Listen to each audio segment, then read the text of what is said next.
Le plus compliqué, c'est pas de faire une bûche. Le plus dur, c'est de trouver la bonne recette de génoise qui ressemble pas à un pneumatique ou qui se casse pas lorsqu'on la roule. Après le succès de ma bûche pyramide ou chalet, peu importe, je te confie ma recette de génoise et je te garantis que tu vas te faire plaisir toute l'année, pas qu'en décembre. Et en plus, elle se fait vraiment en 2-2. On commence par prendre 4 œufs à température ambiante.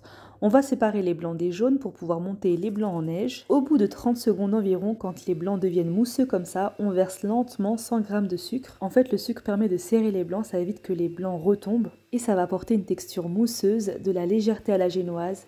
Un nuage quoi. Tu augmentes progressivement la vitesse de ton batteur. Et quand tes blancs sont bien montés comme ça, c'est prêt. Tu peux vérifier en retournant ton bol. Si ça bouge pas, c'est ok. On enchaîne directement en mettant d'un coup les 4 jaunes d'œufs, un peu de vanille et 2 cuillères à soupe d'huile de tournesol. Là par contre on mélange pas 10 ans, une fois que c'est homogène on s'arrête direct de battre. On a besoin de 120 g de farine qu'on va tamiser avec une toute petite touche de levure chimique, la pointe d'une cuillère à café suffit, et tu verses en 2 fois dans la préparation tout en mélangeant doucement du bas vers le haut.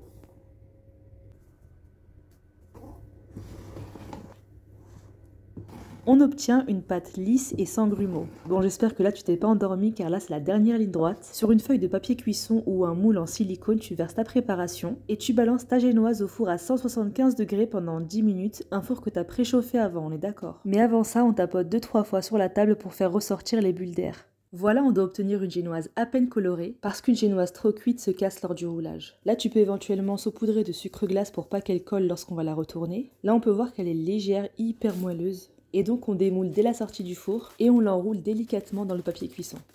Je la couvre avec un torchon humide, ça va permettre de conserver un peu de vapeur et donc de la souplesse. Et après 10-15 minutes, pas plus, le biscuit a refroidi, on déroule et on va parer les 4 bords. J'imbibe bien le biscuit avec du lait.